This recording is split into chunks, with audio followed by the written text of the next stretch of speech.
Hello, so today I'd like to talk about FIRE, or Financial Independence Retire Early.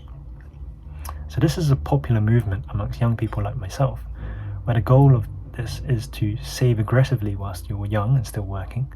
So typically this value would be 50% or more of your take-home pay. And then when you're at the point of retirement, you should have enough passive income to cover any of your living expenses and so on. To generate a passive income stream, what people typically do is invest in the stock market with their savings and use the returns in the form of dividends and rising stock prices to fund their early retirement. One thing that should be noted is that FIRE is mostly about financial independence. Whether or not people retire early is up to the individual. So some people may choose to carry on working even after they have reached a state of financial independence. This might be because they have a passion in another line of work which pays less but is more fulfilling for them. For someone following FIRE methodology, how do they know when they are able to retire? Well, there are three main forms of FIRE which they can follow. The first strategy is traditional FIRE, and this is when a person saves up 25 times their annual expenses at retirement. The second strategy is lean FIRE, and this is when a person saves up less than 25 times their annual expenses at retirement. This would mean that a person would be generally more frugal or live a more minimalistic life, but still want to retire early. The third and final strategy would be fat FIRE, and these are for the people who want to live extravagantly. Now, as you may have guessed, it would be people who saved more than 25 times their annual expenses at retirement. The three strategies I mentioned on FIRE are used as guidelines as to when they should retire. Which strategy a person chooses depends on how they want to retire. How much money do they want to spend during retirement, and how long are they willing to save for retirement? So you've saved up your nest egg and you're ready to retire. How do you withdraw from this nest egg to ensure that you have enough money over the course of your retirement period? Well, that's where the 4% withdrawal rule comes in. So what the 4% rule states is that in the first year you can withdraw 4% from your portfolio, and then in every consecutive year you withdraw what you withdrew in the previous year plus inflation. So this is more useful with a concrete example. Say I have £1 million in saving. In the first year I would withdraw £40,000, or 4% of the portfolio at that point. In the second year I would withdraw whatever I withdrew in the first year plus inflation. Inflation in this case we assume is 2%.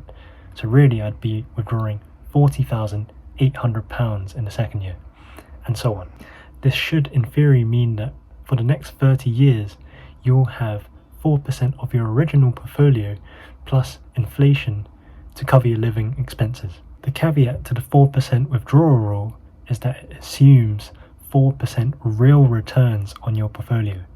And what that means is that it's 4% after accounting for inflation. We've talked about what FIRE is and how to achieve it, but let's talk about some of the pros and cons. The most obvious advantage of retiring early is the fact that you have so much time on your hands. One thing that you can do with your time is to pursue your passions. That, or if you wanted to start a family, you might want to spend more time with your kids. Another thing that people do is that even though they are financially independent, they'll still go out and find jobs which are more fulfilling than their previous job and which gives them satisfaction. Another advantage of following the FIRE journey is that you'll learn your money's worth.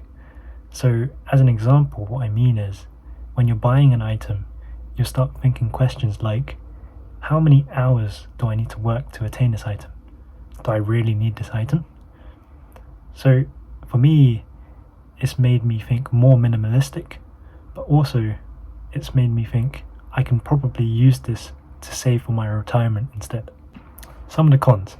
So when you reach FIRE, you'll have a lot of time, perhaps too much time. And during these times, you might lose purpose in your life. Now that I've reached this milestone, what's the next step? What should I do now? Secondly, FIRE is not good at handling unexpected events. An unexpected event example is when you fall into serious illness, or if you have twins instead of a single child.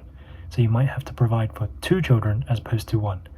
Now, luckily in the UK we have the NHS, which is a National Health Service, which provides all of the healthcare that we need. And we have to pay extra taxes, of course, to cover this, but it's universal healthcare for the general population. Whether or not it's sufficient, that's another question.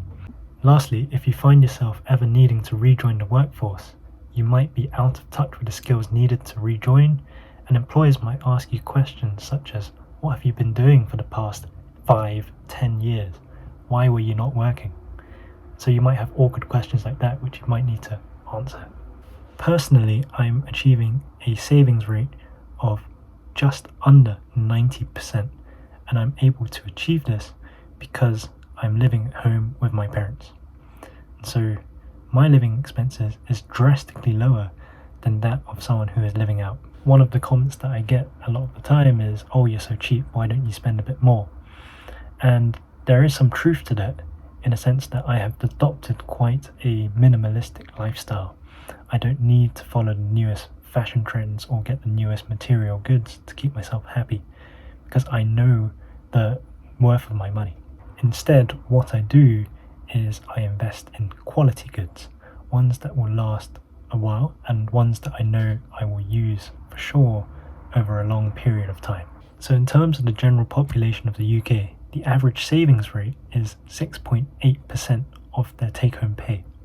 This is nowhere near the savings rate you need for retiring early, and so what you'll see with these people is they'll follow the traditional retirement route of retiring at the state retirement age, which is around 68 for myself, but I know that you are able to withdraw from your private pensions on or after the age of 55 without being penalised for early withdrawal charges.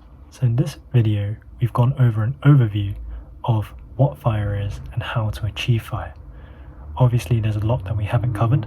For example, more conservative approaches to withdrawing your nest egg. So hopefully you've learned something from this video. And if I've missed anything, please let me know. I'll see you next time.